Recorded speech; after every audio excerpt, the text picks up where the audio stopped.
আমরা যে খানা খাই, খাদ্য প্লেটে নিয়ে, এই খাদ্য আল্লাহ রাব্বুল আলামিনের তাসবিহ পাঠ করে, জিকির করে।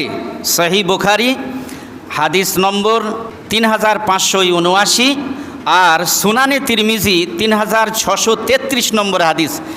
হযরতে আব্দুল্লাহ ইবনে মাসউদ রাদিয়াল্লাহু আনহু থেকে বর্ণিত, তিনি বলছেন, লাকাদ কুন্না নাকুলু মা'আন নবী সাল্লাল্লাহু আলাইহি ওয়াসাল্লাম ওয়া নাহনু নাসমাউ তাসবিহাত তুআম। কি বললেন? আমরা আল্লাহ নবী সাল্লাল্লাহু আলাইহি ওয়াসাল্লামের সঙ্গে এক প্লেটে এক দস্তরখানে খানা খেতাম, আর সেখানে ওই প্লেটের খানার তাসবিহ আমরা শুনতে পেতাম। সুবহানাল্লাহ, বলুন না, আওয়াজ শুনতে পেতাম, গুনগুন গুনগুন আওয়াজ খানা থেকে আসতো।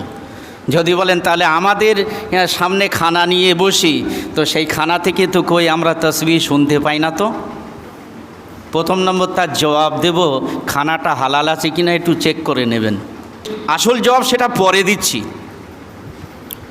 আমাদের কোনো আল্লাহর ওলি মাহবুব বান্দার খানা থেকে হতে পারে, সম্ভব, অসম্ভব না।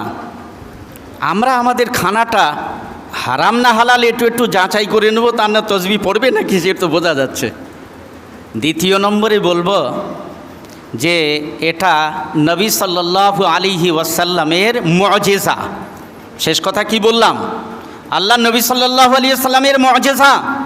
ওই জন্য আমরা সন্ধান করতে যাওয়া এটা নয়। ও আল্লাহর ওলি মানুষ, কোনো মাহবুব বান্দার হতে পারে, শোনা যেতে পারে। নবী সাল্লাল্লাহু আলাইহি ওয়াসাল্লামের মুআজিজা ছিল, সাহাবায়ে কেরামরা শুনেছিলেন।